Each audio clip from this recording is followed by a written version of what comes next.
La Terre, notre belle planète bleue. Dans les films, elle est toujours sauvée par un super-héros.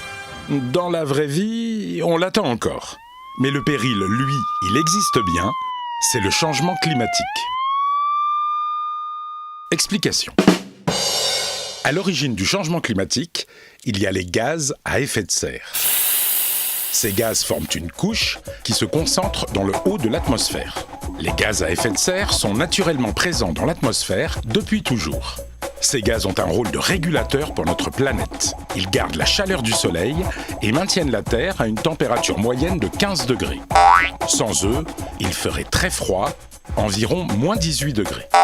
Depuis la révolution industrielle, les activités humaines ont provoqué l'augmentation artificielle des gaz à effet de serre. Le filtre s'est transformé en une couche de plus en plus dense qui forme comme un manteau autour de la Terre et retient plus de chaleur. C'est ce qui provoque le réchauffement de la planète.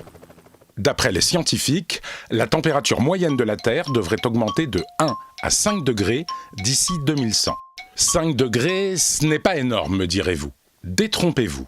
Depuis la fin de la dernière ère glaciaire, il y a 10 000 ans, et aujourd'hui, la Terre s'est justement réchauffée de 5 degrés. Le réchauffement de la planète modifie les équilibres naturels. Température, régime des vents et des pluies, biodiversité, acidité de l'océan. Dans l'hypothèse la plus pessimiste, les océans auront grimpé de 82 cm d'ici la fin du siècle. 700 millions de personnes devront quitter leur logement et trouver refuge ailleurs. L'augmentation de la température moyenne de la Terre accentue l'évaporation de l'eau. Le cycle de l'eau se modifie, avec pour conséquence plus de pluie au nord et de sécheresse au sud, et des événements climatiques extrêmes plus fréquents. Le réchauffement de la planète va aussi avoir des effets sur notre santé. Certains insectes, comme le moustique tigre, apparaissent dans des régions où on ne les avait jamais vus. Des maladies tropicales se développent dans plusieurs pays du monde. C'est le cas du chikungunya ou de la dengue. Les déserts gagnent du terrain, comme au Kenya ou en Tanzanie. La biodiversité est menacée. 20 à 30% des espèces végétales et animales de la planète risquent de disparaître à court terme, soit environ 20 000 espèces par an. Et il n'y aura pas de super-héros pour nous sauver. Pour éviter ce mauvais scénario, chacun de nous peut et doit agir. Voici comment. La première chose à faire est de limiter les émissions de gaz à effet de serre. Pour cela, nous devons réduire la production et la consommation d'énergie fossile, comme le gaz, le pétrole ou le charbon.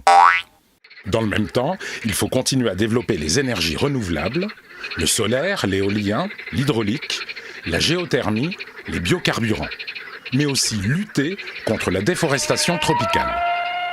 Nous devons également encourager la rénovation des habitats et la construction de bâtiments bioclimatiques très économes en énergie, ou encore privilégier les transports en commun et les transports partagés. Nous pouvons aussi limiter tous les gaspillages de la vie quotidienne, eau, énergie, déchets ménagers et industriels. Enfin, nous devons nous adapter à la hausse des températures et à la modification du climat. Certaines cultures qui demandent trop d'eau pourront être remplacées par d'autres, mieux adaptées au climat. Chacun de nous a donc un rôle à jouer. Par nos actions individuelles et collectives, nous pouvons adapter nos sociétés et lutter contre le changement climatique. À nous d'être des super-héros.